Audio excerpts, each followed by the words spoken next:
पुराने जमाने की बात है। एक बहुत बड़ा और ताकतवर बादशाह था जिसका नाम शहरयार था। उसका राज्य बहुत विशाल था। उसके महल सोने चांदी से सजे हुए थे और उसके दरबार की शान दूर दूर तक मशहूर थी। लेकिन इतनी दौलत और ताकत के बावजूद उसके दिल में एक गहरा जख्म था जो धीरे धीरे उसे पत्थर दिल बना चुका था। कहा जाता है कि शहरयार अपनी बेगम से बहुत मोहब्बत करता था। वह उस पर पूरा भरोसा करता था, लेकिन एक दिन उसे पता चला कि उसकी बेगम ने उसे धोखा दिया है। यह बात उसके दिल पर इतनी गहरी लगी कि उसका भरोसा पूरी तरह टूट गया। उस दिन के बाद उसने तय कर लिया कि अब वह किसी भी औरत पर कभी भरोसा नहीं करेगा। अपने टूटे हुए दिल और गुस्से में उसने एक बेहद सख्त और जालिम फैसला लिया। हर रात वह एक नई लड़की से शादी करेगा और सुबह होने से पहले उसे मरवा देगा। इस फैसले ने पूरे शहर को खौफ में डाल दिया। हर घर में मातम था। हर माँ बाप अपनी बेटियों के लिए रोते और डरते थे। कोई नहीं जानता था कि अगली बारी किसकी होगी। उसी शहर में एक समझदार, बहादुर और बहुत पढ़ी लिखी लड़की रहती थी जिसका नाम अलिफ था। अलिफ को बचपन से ही कहानियाँ सुनने और पढ़ने का शौक था। उसने दुनिया भर की कहानियाँ पढ़ रखी थी और वह जानती थी कि कहानियों में दिल को बदलने की ताकत होती है। जब अलिफ ने अपने शहर का यह दर्दनाक हाल देखा तो उसका दिल भर आया।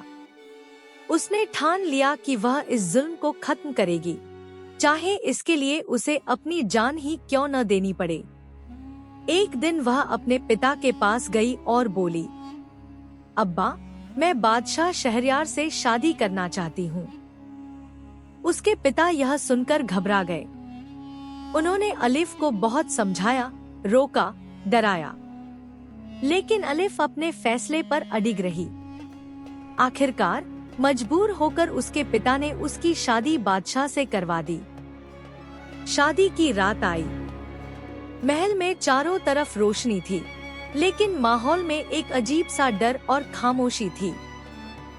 सभी जानते थे कि सुबह क्या होने वाला है, लेकिन अलिफ ने पहले ही एक योजना बना ली थी।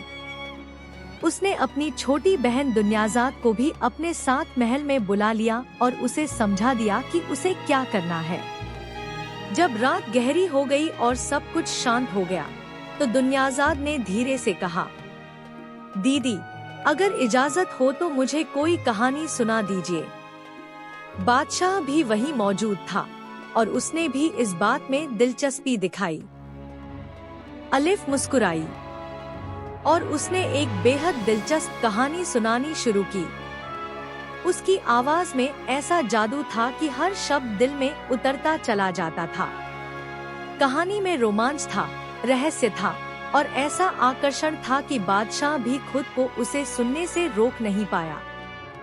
लेकिन जैसे ही कहानी अपने सबसे रोमांचक मोड़ पर पहुंची, अलिफ अचानक रुक गई। उसी वक्त सुबह हो चुकी थी। बादशाह ने बेचैनी से पूछा, आगे क्या हुआ? अलिफ ने शांत और अदब से जवाब दिया, अगर जिंदगी रही तो अगली रात बताऊंगी। बादशाह के दिल में पहली बार उत्सुकता पैदा हुई। वह जानना चाहता था कि कहानी का आगे क्या होगा। इसी वजह से उसने अलिफ को उस दिन जिंदा रहने दिया। अगली रात अलिफ ने पिछली कहानी पूरी की, लेकिन साथ ही एक नई कहानी शुरू कर दी और फिर उसे भी सबसे दिलचस्प जगह पर अधूरा छोड़ दिया। यह सिलसिला चलता रहा।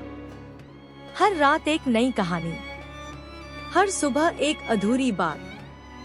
दिन हफ्तों में बदले, हफ्ते महीनों में और फिर सालों में। ऐसे ही रातें गुजर गईं।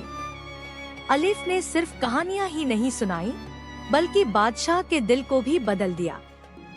उसकी हर कहानी में मोहब्बत, वफादारी, इंसाफ और इंसानियत के गहरे सबक छुपे होते थे। धीरे धीरे शहरयार का दिल नरम होने लगा। उसे एहसास हुआ कि हर औरत बेवफा नहीं होती। आखिरकार एक दिन उसने अपना जालिम फैसला हमेशा के लिए खत्म कर दिया। उसने अलिफ की तरफ देखा, वह लड़की जिसने अपनी अक्ल, हिम्मत और कहानियों के जरिए न सिर्फ अपनी जान बचाई बल्कि पूरे शहर की बेटियों को भी बचा लिया। उस दिन से अलिफ उसकी मलिका बन गई और पूरे राज्य में फिर से खुशी और सुकून लौट आया। इस तरह एक बहादुर और समझदार लड़की ने अपनी कहानियों के जरिए एक जालिम बादशाह का दिल बदल दिया और पूरे मुल्क को अंधेरे से उजाले की तरफ ले आई।